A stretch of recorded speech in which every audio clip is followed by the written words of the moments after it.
So in this video we're going to take a look at Christian Truthers. I don't know if you know this channel, but they are a known what's called a Torah observer, almost Hebrew roots kind of guy, but he still claims the Christian sort of beliefs and title. So recently he's made 4 videos attacking the Apostle Paul, and his position nowadays is that Paul should be thrown out of the Bible and that it's not inspired scripture.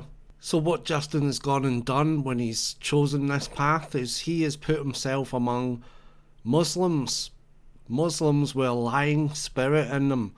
And why do I say that? Well, that's because Muslims also reject Paul. Muslims don't believe the writings of Paul to be properly called a corruption but as a forgery, and they believe that any subsequent inspiration from Jesus after his ascension to be forgery, and these includes all of the writings of Paul. So the Gospels, according to Mark, Matthew, Luke and John, contain some of the teachings of Jesus, but they are not the Injil, and that is Arabic word for the Gospel. So why do Muslims hold this position? Well, because they have to either lie about their faith or they have to leave it. This is the Islamic dilemma. You see, because the Christian scriptures refute the Islamic Quran, so in order to remain in the faith of Islam, Muslims have to lie to themselves and to others in order to make the religion make sense. And this is who Justin has grouped himself in with his latest 4 videos attacking Paul. And what you're going to see in this video is that not only is Justin wrong, but the Muslims are wrong as well for rejecting Paul as inspired scripture. And we're going to use the Quran to refute them both at the same time. And in later videos I'll use the Bible, but for now we're going to use the Quran to refute Justin's position and the position of Muslims who have to lie in order to remain in the faith. And that is exactly the reason why Justin has to reject Paul, because he has to envelope himself in this lie in order to remain in his theological position of the Old Covenant, the Torah observance. By the start of the 2nd century, the term gospel was used by the early church to refer to the 4-fold gospel accounts of Matthew, Mark, Luke and John. Noted scholar F.F. Bruce explains, quote, "At a very early date, it appears that the 4 Gospels were united in one collection. They must have been brought together very soon after the writing of the Gospel according to John. This 4-fold collection was known originally as the Gospel, singular, not the Gospels in plural. There was only one Gospel narrated in 4 records, distinguished as according to Matthew, according to Mark, and so on." About AD 115, Ignatius, Bishop of Antioch, refers to the Gospel as an authoritative writing, and as he knew more than one of the 4 Gospels, it may well be that the Gospel, he means the 4-fold collection which went by that name. Bruce goes on to cite another church father, quote, "By the time of Irenaeus, who, though a native of Asia Minor, was Bishop of Lyon in Gaul about AD 180, the idea of a 4-fold gospel had become so axiomatic in the church at large that he can refer to it as an established and recognised fact, as obvious as the 4 cardinal points or the 4 winds. For as there are 4 quarters of the world in which we live, and 4 universal winds, and as the church is dispersed over all the earth, and the gospel is the pillar and base of the church and the breath of life, so it is natural that it should have 4 pillars, breathing immortality from every quarter and kindling the life of men anew. Whence it is manifest that the Word, the architect of all things, who sits upon the cherubim and holds all things together, having been made manifest to men, have given us the gospel in 4-fold form, but held together by one Spirit. Hence, to a Christian living at the time of Muhammad, The term gospel meant the fourfold collections found in our present day Bibles.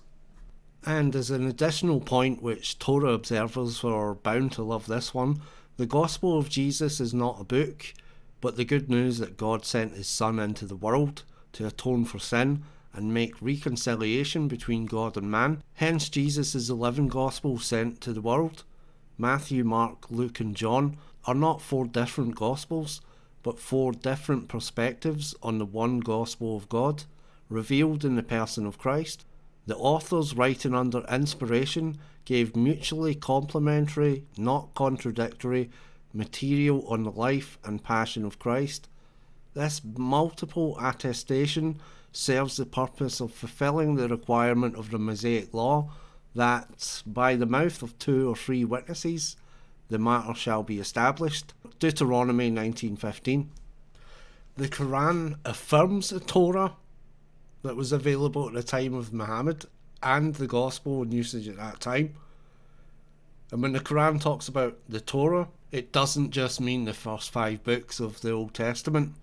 And we know this to be true because of the hadiths, which mean authentic sayings of Muhammad. And in one of these hadiths, they talk about the description of God's messenger given in the Torah. And so what they do is they quote Isaiah 42, verses 1 to 3, and verses 6 to 7, and they say that this is a description from the Torah of Muhammad. But you and I know that Isaiah is not part of the first 5 books that would be referred to as the Torah. So when the Quran says Torah, it means the whole Old Testament. And when the Quran says the Injil, the Gospel, it means the 4-fold Gospel. So let's take a look what it says in the Quran. Surah 7, verses 156 to 157. And I will write down my mercy for those who are righteous and give alms, and who believe in our signs, who follow the apostle, the unlettered prophet, whom they find written in the Torah and the gospel that is with them. So right there it is referring to the Torah, the entire Bible, and the gospel as one written work. And it's the one that's in possession that is with them. In Surah 53, verse 36, it says, Nay, he is not acquainted with what is in the books of Moses. Surah 5, verse 46 says, But why do they, the Jews, come for thee for decision when they have the Torah, in which is the command of God? Surah 5, verse 50 says, And let the people of the gospel judge by what God has revealed in it. If any fail to judge by what God has revealed, they are licentious. Surah 5 verse 71 says, Say, O people of the book, that's the Bible, you are not founded on anything until you perform the Torah and the Gospel, and what was revealed to you from your Lord. So the Quran not only confirms the Old Testament and the Gospel, but affirms the Scriptures as authoritative and that we should judge by them. The problem here for Islam is that our Scriptures refute Islam, so Muslims have a dilemma. They need to either leave Islam or claim our Scriptures have been corrupted by somebody. Enter Paul. So the Muslims use Paul to claim corruption, while their Quran actually affirms the Scriptures as authentic. The Gospels, though having 4 accounts, were regarded as one work, which would include Luke. It would make Luke have authority in writing the Bible. It would then confirm Acts as being authoritative, as he's the same author, and Acts confirms Paul as a legitimate apostle. So by the Quran standards, it demolishes Justin's position. It demolishes the Muslims' position who deny Paul.